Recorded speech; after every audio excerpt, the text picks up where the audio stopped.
Mr. Quincy Isiah of the hit show Winning Time on HBO, The Rise of the Lakers Dynasty. How are you doing, sir? It's a good day, man. Hey, man, I appreciate you coming on the show on the Rematch, basketballnews.com and Fly TV. So let me start off because I want to ask you if this is true, because you see stuff and you don't know what's true and what's not true. But was this really like your first real role ever? Like, that can't be true. It can't be your first role. It's my first role on something bigger than a student or short film. So I've been acting for years, but this is the first one where it's at this level and it's this many people on set and it's this much responsibility, all those things. So it's my first time with something as big as this is, but I've been acting prior for years.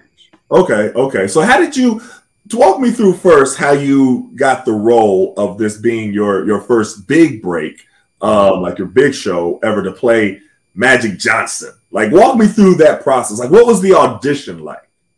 So I had to first get an agent, which took, a little while. I had to do some short films, some student films. I built those up into like a short, like a reel, a highlight reel. And I shopped that around on this thing called Actors Access. And I was able to get an agent. She put me out on a whole bunch of auditions. And then this audition came around. I got this audition. I went in. I read off the script. I didn't even have it memorized at the time. And then I got a call back. And that's when Francine Maisler, who was the casting director, Adam McKay, Max Morenstein, Kevin Messick, Jim Heck, all these people are in the room. And that's when I go in and I get to meet them for the first time. And after that, I booked it, I want to say 2 weeks after. I did a basketball audition, and I booked it an hour after the basketball audition. They called me and told me that I booked the role. So did you walk into the audition, because I've heard, actors talk about the audition process. Sometimes they go for roles and they don't really think they're going to get it. They're just going on a different audition. Did you walk in there saying, oh yeah, I could kill this Magic? You know what I mean? Like I could do this. I didn't even know what it was for real, honestly. The first time. So for the audition, I went in, I got the audition, I want to say 2 days prior. And usually, you try and learn the lines and memorize them before your audition. I didn't realize that I had the lines already. So I didn't see the script until the day of. So really? By that time, I had done hundreds of auditions and hadn't booked anything that was like actually paying. And I got, a couple callbacks here and there, but it wasn't anything substantial. So I was just like, okay, here we go. Obviously, you still put your best foot forward, but like, if you don't know the lines, it's going to be a little different than if, you got it memorized and you did all the work behind it. But I will say once I got the audition, got the call back, I came in, I knew my lines. I knew the book. I had read the book by then. Okay. I had watched more videos on Magic. Just starting to really build the character as I would normally do, So talk to me about some of that, because you really had Magic down packed. Did you like practice the smile? Did you practice, like, how did you start studying to be a figure as iconic as Magic Johnson? That's funny. People always mention the smile, like you got the smile down packed. I'm like, this is how I've been smiling for years. Okay, that's your smile. Yeah, it just so happened to work as Magic too. Right. But like, just trying to figure out, I think one of the biggest things that I wanted to do is not get too caught up in trying to do things the exact way that he did it. And just try to understand the feeling behind things and understand his spirit more so than like getting this like how he moves or how he talks or how he throws the basketball. Instead of like trying to get those precisely right, I wanted to try and embody the person that brought those characteristics to life. And if I could do that, I would be able to do the same things, but in my own way and make it mine. You know, make it my character of Right. So I mean, but you're a young cat though. You didn't like grow up watching Magic. So you're from Michigan, right? Yeah. So you mean you didn't even, I don't even know, did you grow up watching the Fab Five? Like who did you grow up watching around in Michigan? I was watching Shaq, man. Watching Shaq? Okay. Yeah, the Pistons, as I got old enough to remember, like they had just traded Grant Hill. My dad was a huge Pistons fan. Yeah, I saw that. And like I want to say once they traded Grant Hill, I guess I felt betrayed. Okay. I was like, all right, I can't be no Pistons fan no more. And Shaq was dominating at that killing everybody. So and people used to call me Baby Shaq. So okay. I was like, Shaq, that's who I'm with. I don't care about nobody, no other team. Wherever Shaq is, that's where I'm at. So yeah, Shaq is my favorite. But how is you Baby Shaq? What are you, like 6'2"? Yeah, 6'2", 6'3". Right. So how was you Baby Shaq? But like when I was younger, I was bigger. Okay, you know, all right. All fade going. Okay, I got you. I was bigger than everybody, you know, at my age. I played basketball. So it was a fitting name at the time. At the time. Now, your dad, you mentioned your dad was a Pistons fan. He actually named you after Isiah Thomas, right? Yeah. Yeah, talk about that, because he was like a diehard Pistons fan. Yeah, and Fab Five. Okay, yeah. Both of them were like, them was his boys. And Isiah Thomas. I didn't even realize this until my uncle told me like years later, like a few years ago. He was like, yeah, you was named after Isiah Thomas. And I've been thinking that my name was spelled wrong the entire time, because on my birth certificate, it's spelled like Isaiah as Isiah Thomas. Right. I spell like Quincy Isiah, I spell it 6 letters instead of 5. It's an extra A in there. Oh, okay. I did that because I thought, my mom always told me the hospital spelled it wrong. My dad being a jokester, he probably told her that like they spelled it wrong because he wanted to name me after Isiah Thomas as opposed to Isaiah in the Bible. So I feel you. I feel you. That's cool. So I also read you were like this close to joining the military, right? So your whole life would have been completely different. Tell me how that happened and how you ended up not going to the military and ending up playing, Magic Johnson. Yeah, like I said, it was a whole bunch of auditions, not a whole bunch of roles coming my way. I felt like I probably needed more time to cook, just get older and play the more mature roles. And I was like, the military, it just like I had a lot of family that went to the military. I felt like I could use the training, money, obviously. I could get another degree, and just it seemed like it was a lot of benefits that fit with my personal lifestyle. And I felt like I would still be able to come back and continue acting afterwards, So I felt like that was like the perfect route for me. But obviously, God, the universe, whatever you believe in, had different plans for me, So and again, I'm thankful for that. But like also, I don't know, like I'm very good at understanding when I need to pivot in my life, and make a different you never know, like if you need to just stand flexible, Right. So like, that's one of my strongest traits, is being able to stay flexible. So what happened? Why didn't you go to the military? I had a hip surgery in 10th grade. Okay. And once they found that out, the process slowed down a lot. And within the time of me going and like taking the practice test and like meeting with a recruiter and them calling me back about about coming in to do like the testing and all that, I had booked the show. So it was literally, I feel like divine intervention. Oh, it sounds like it. So you were waiting on them to call you back. Yeah. Oh, snap. Yeah, no. Yeah, that sounds like God stopped that. Like, let's go a different route. Exactly. So, okay. Yeah. That's what's up. Now, I also read you played football in college, right? And so you wasn't really, I mean, besides when you were little and you had the Baby Shaq name, you know what I mean? Basketball really wasn't your sport. It was more football. So how did you prepare to play? Again, one of the most iconic basketball players ever known to man. How did you get ready to play basketball? So organized, I always played football. You know, I started, I want to say 6th grade, where I was like playing every year.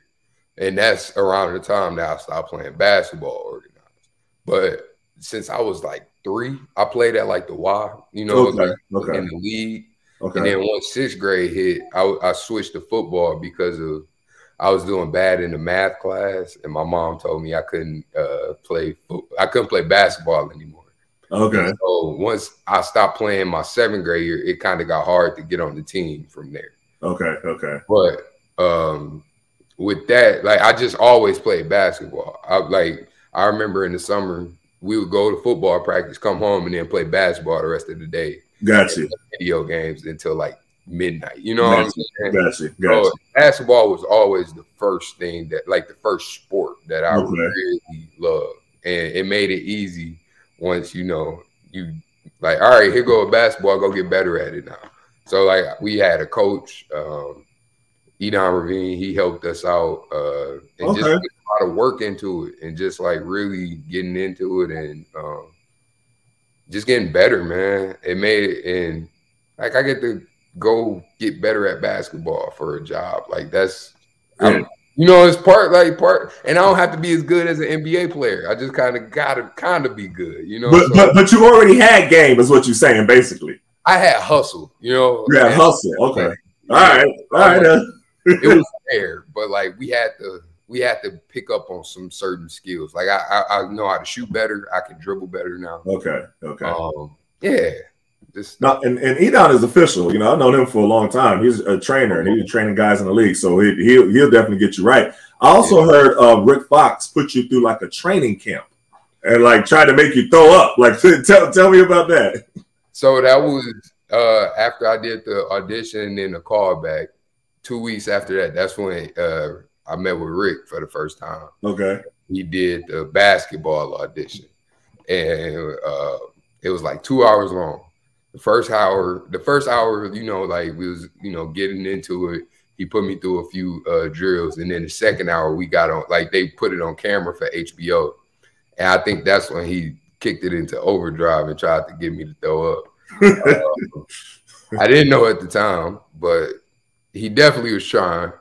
Yeah, I wasn't going, man. I wasn't about to throw up in front of them, especially if the camera's on. No, it wasn't about to happen. But it was, I mean, again, though, I come from football, man. So like, just being able to like play college football and high school football and heat, you know what I'm saying? Like, it just, I feel like it prepared me for those mentally tough challenges when it comes to physical challenges, at least. You know? Well, I mean, you got it though. So where, you know, sometimes you see some movies or some shows in the basketball movies, and you see somebody be like, man, he can't really play. You could just tell. But you can tell, like, you had some kind of skill. You know what I mean? Like, you didn't play before. So that's what I think. That's my opinion. You know what I mean? You know how, like, sometimes they'll show, like, you shoot and then the camera go away and you see the ball go through the net. Those little tricks. But it was like you was doing the real passes. Like, you was real.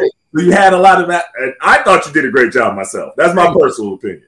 Because, like, we didn't want that. We didn't want, like, I don't know, like, you see me doing stutter steps or, like, you know, like, it's real choppy. It's like, nah, if the camera on me, it's going to be smooth. You know, like, you're gonna look at that and be like, damn, is that magic? I know, right?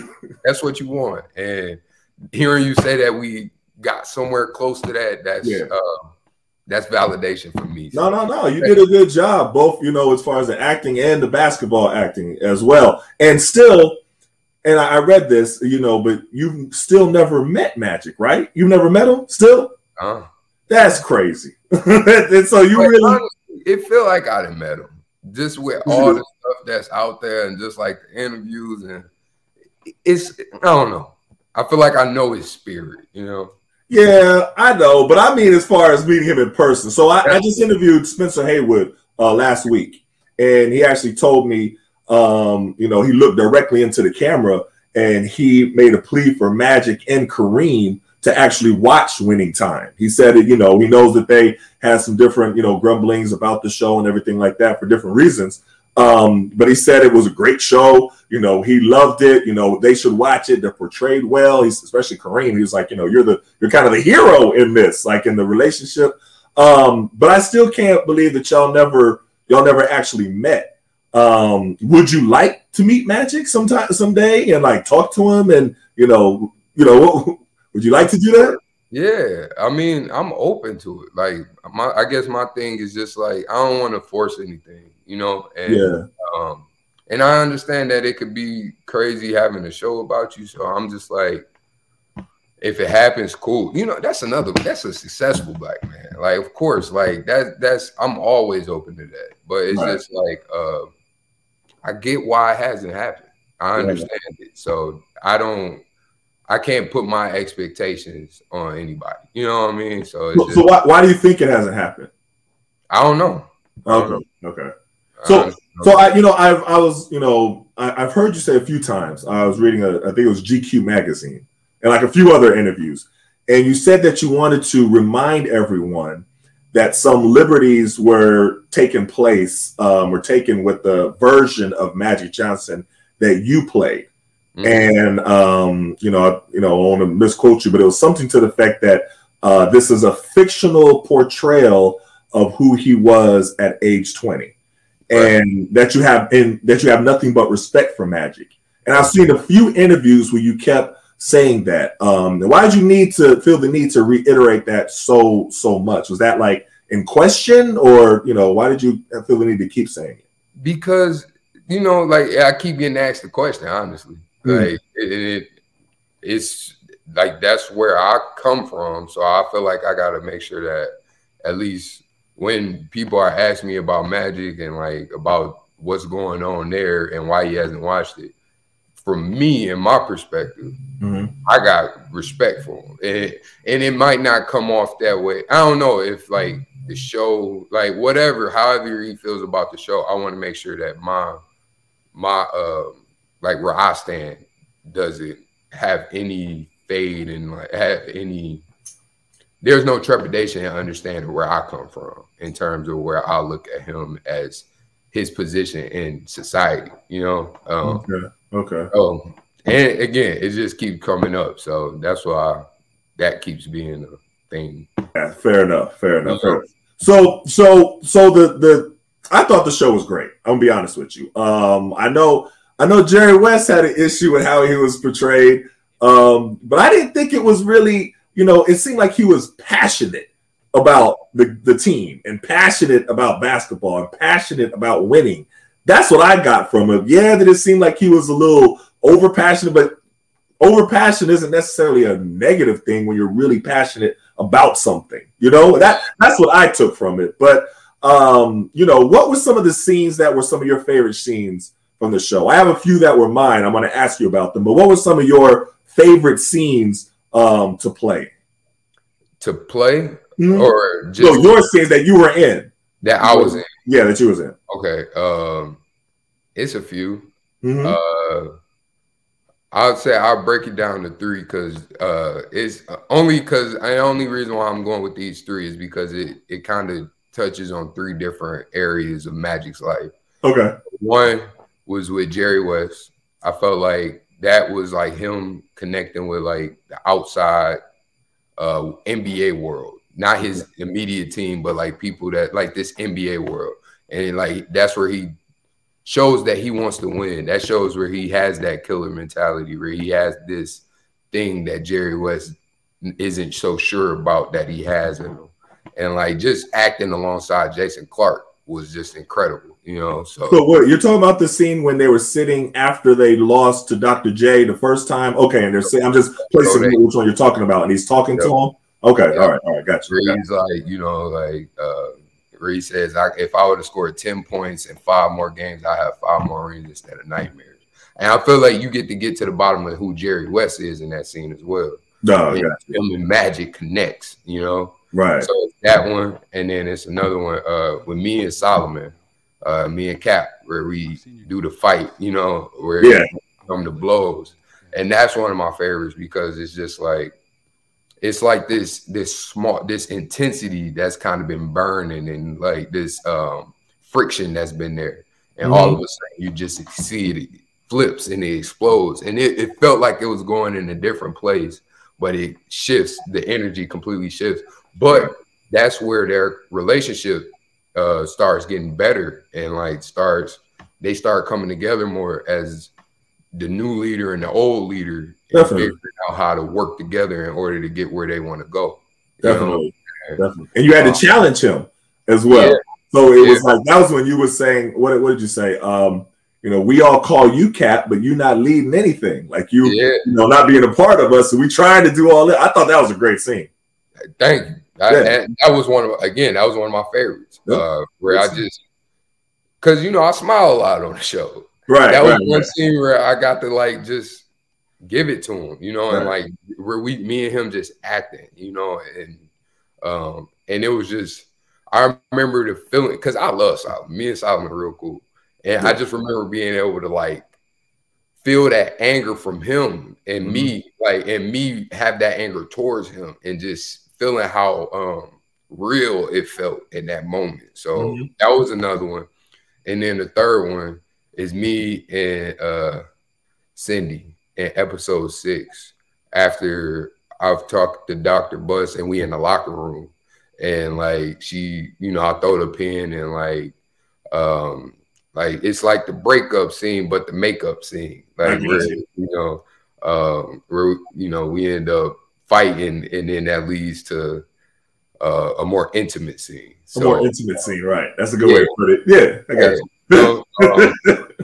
Yeah, but that's one of my favorite scenes because of how fast it not how fast it changes, but again, just this build up into like this kind of calm down, but you can still feel the build up in the intimate scene, and it's like it's just murky and dirty, and I loved how dirty that scene was in terms of like the character, like how dirty it was a lot going on in that scene, right? In terms of mentality. You get what I'm saying? Yeah, no, I hear you. You know, you had some scenes with, so Miss I gotta give her a shout out, Miss Lisa Gay Hamilton. Oh yeah, who played Magic's mama. That was another favorite. I was always a fan. I was always a fan of hers because I grew up watching The Practice. Okay. Like that was one of my favorite shows when I was younger. And I actually just started watching it again with my daughter Imani. So she loves it. So I've been watching her. So it was cool seeing her. But what was it like working with her?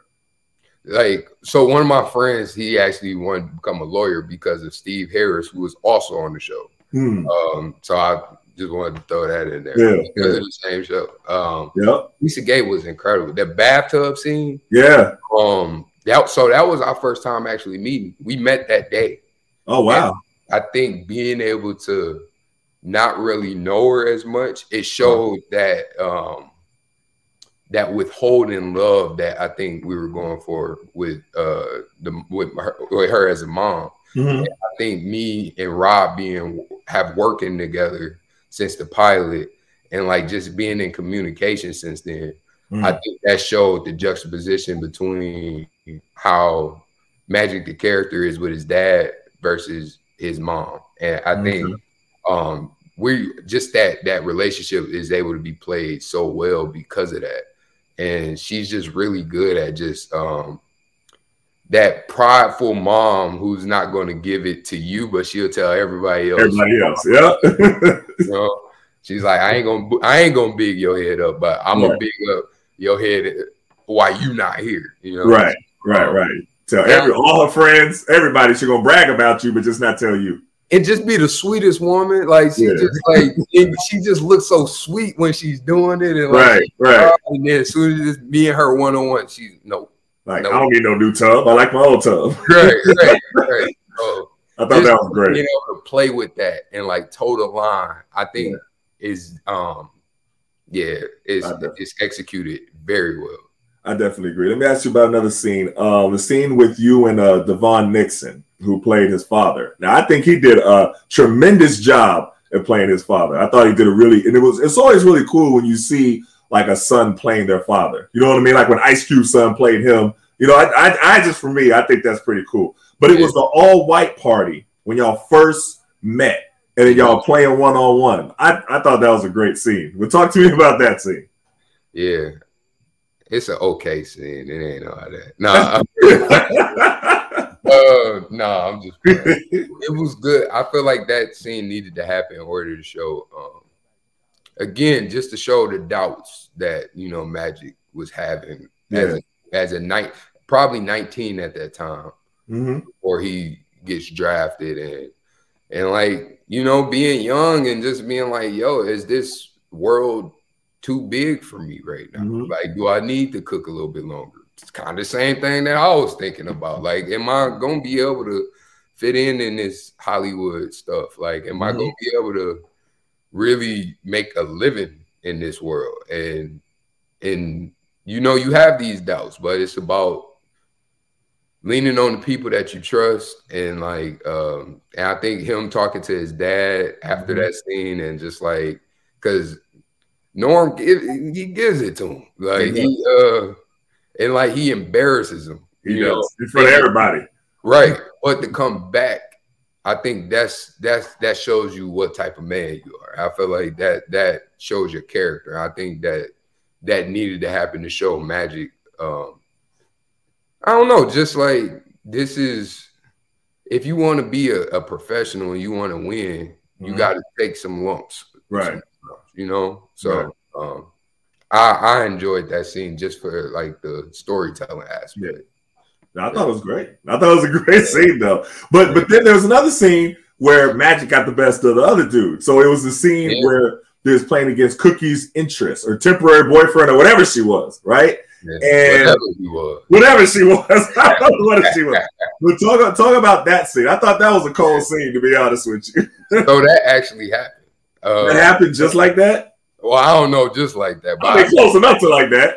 It's in Cookie's book where like Magic goes to play against her then boyfriend and like shows him up. So I think for me, it was definitely bringing in that scene with Norm, because it's like the reverse. Like, you know, I got my butt handed to me. Now it's time for me to hand out a butt whooping. So that's right.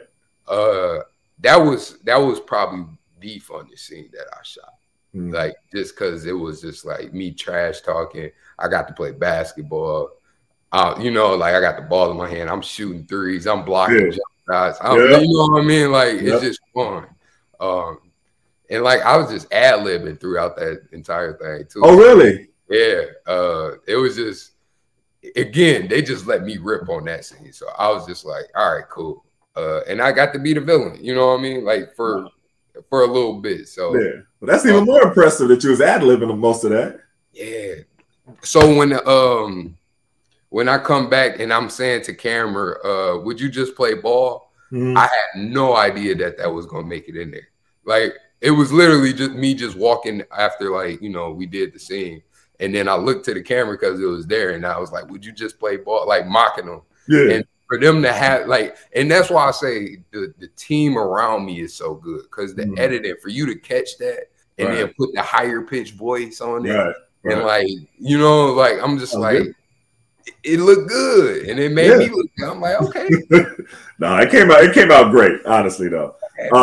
So I want to ask you about John C. Reilly. We all know him from Step Brothers, but he is really an amazing actor, and he did a great job of portraying Dr. Jerry Butts. So just talk to me about how it was like working with him and how impressed you were about him. The absolute beast, man. Like, and it's one of them things where, like, on set, you see that he's like good. You see that, like, he's putting it together. But like, when you see it come out like each week and see the transformation he's making week to week, it's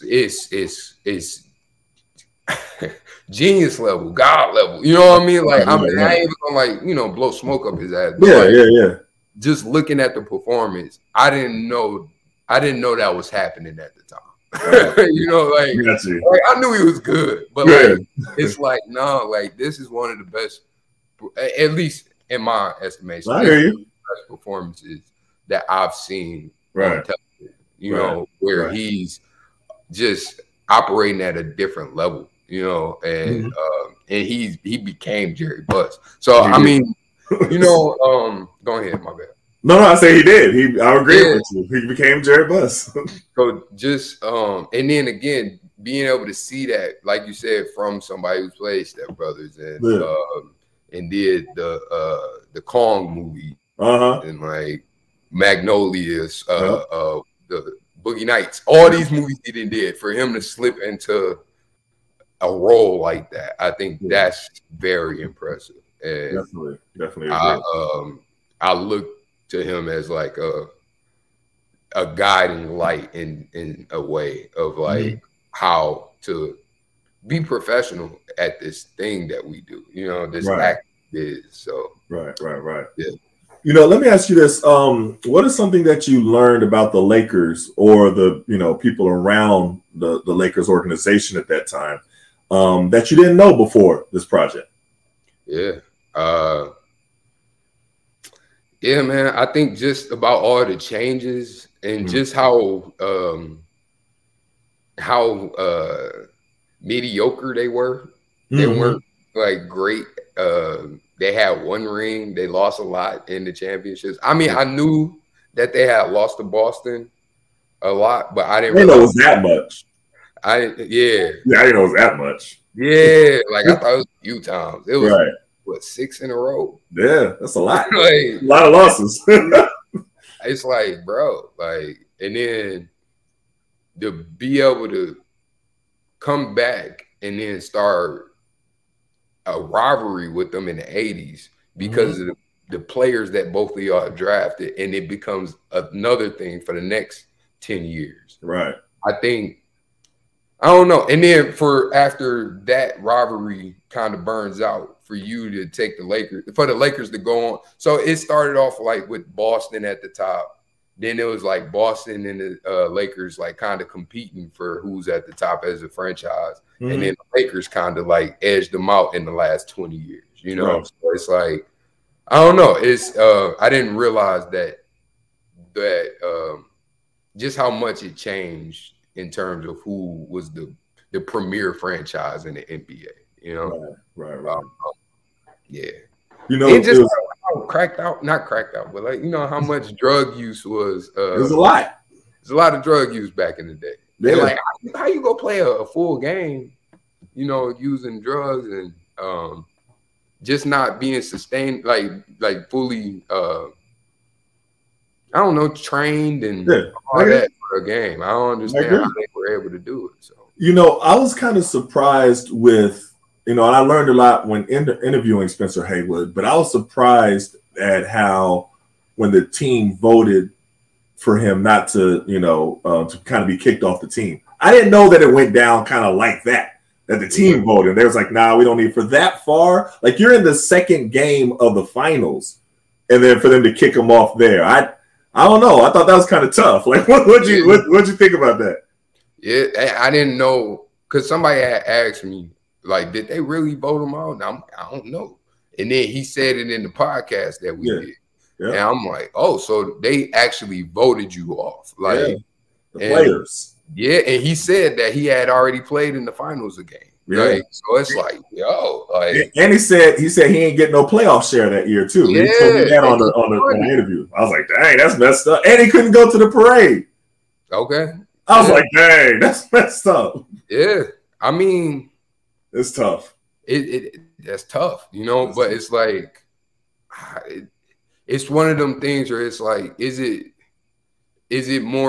beneficial to him as a person to allow him to keep going and keep continuing? Or is it more beneficial to be like, hey, you got a problem, even though we might hurt because of this, your problem matters more. So we gonna make sure that you go get the help you need, and we gonna go finish this off. But it seemed like they ain't even try to help him. They just said, you out of here. Like, you kicked off. Like, it'd be different if they tried to get him help, but they didn't really try to get him help. That you just can't be a part of us. Right. I mean, that's tough. Be tough love too. You know, it's like, that's tough though. No, it is. Because the team, you know, is supposed to be like so much of this family type of a thing, and it's like, you don't just kick your family to the curb. You at least try to get them help. At least try. You know what I mean? Yeah. But also for drugs to be so rampant at that time, you know, I don't know how there wouldn't be more Spencer Haywoods, you know what I mean, struggling, because it was like everywhere. That's crazy. Yeah. That was crazy. Yeah, that's crazy. That's crazy. I mean, because you saw from the opening thing when you came, I think it was like the first episode, and you came on and you was with Dr. Buss, and somebody said, "Hey, would you like some coke? We about to do some coke in the back." And he was like, "Nah." But that's how open it was. Yeah. You know what I mean? That's a different time. Yeah. But, I mean, and I think for them, it had gotten to a point where it was like, all right, because dude fell asleep at practice. I know.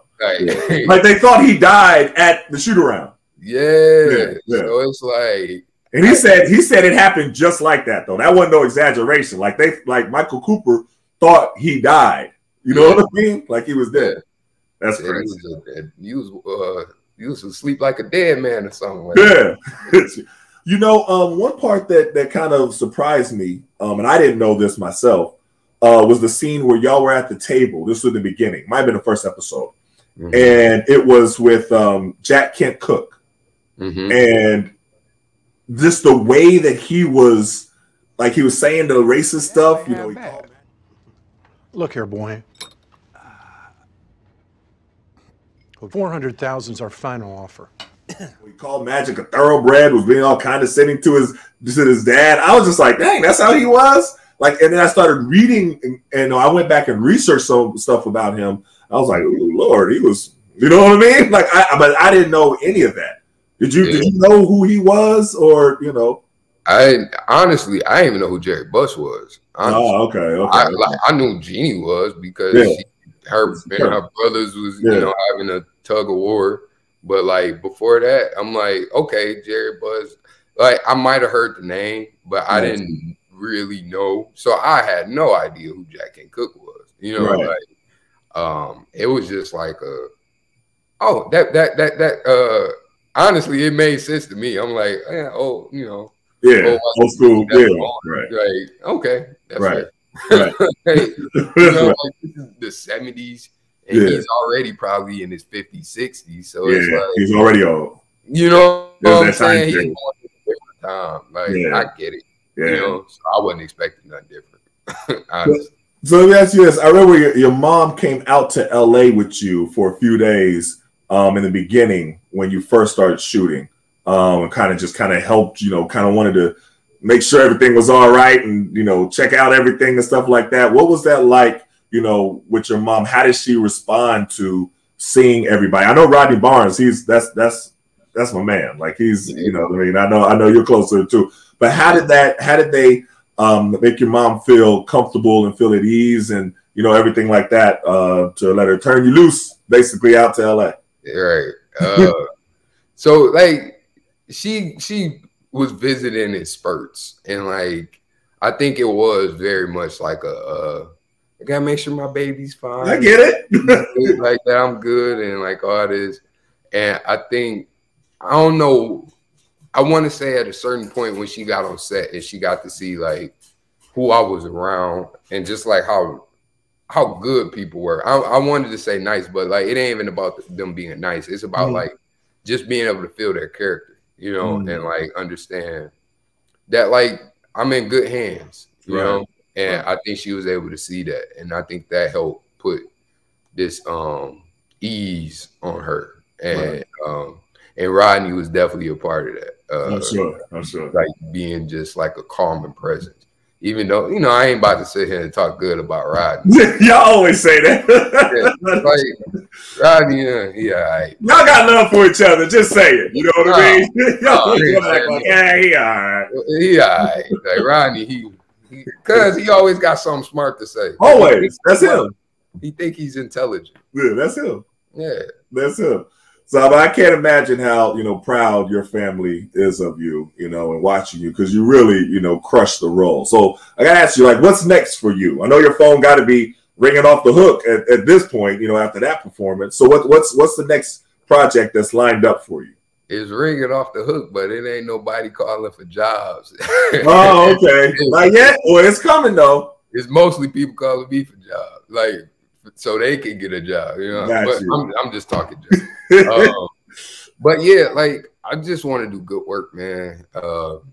And like I don't want to just jump into anything too. So it's about just being just smart and just making sure that I'm picking roles that I can be like it challenged me in a different way than any other role that's challenged me, and it's good material, working with good people. Because I think one thing that this show has allowed me to do is see what it look and feel like when you work on a set with good people that's talented at their job and good material. So as long as I can stay in that same pocket, I'm happy as an artist, you know, and that's where I'm trying to stay in terms of the material and the people that I work with. So I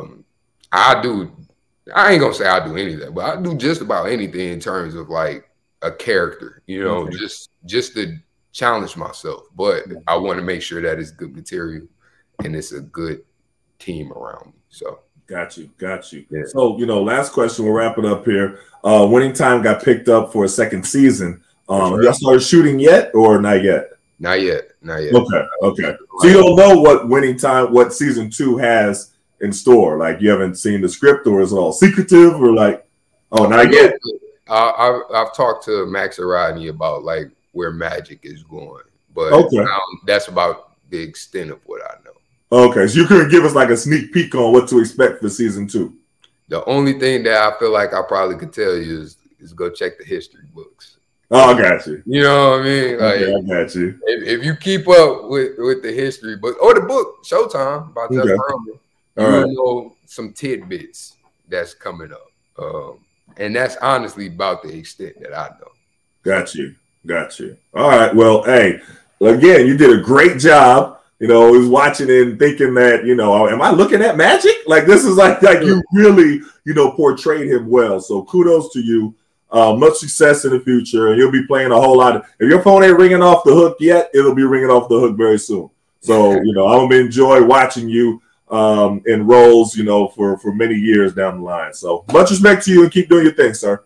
Appreciate you, man. Thanks for having me on. All right. That's what's up. All right. Peace. All right, bro.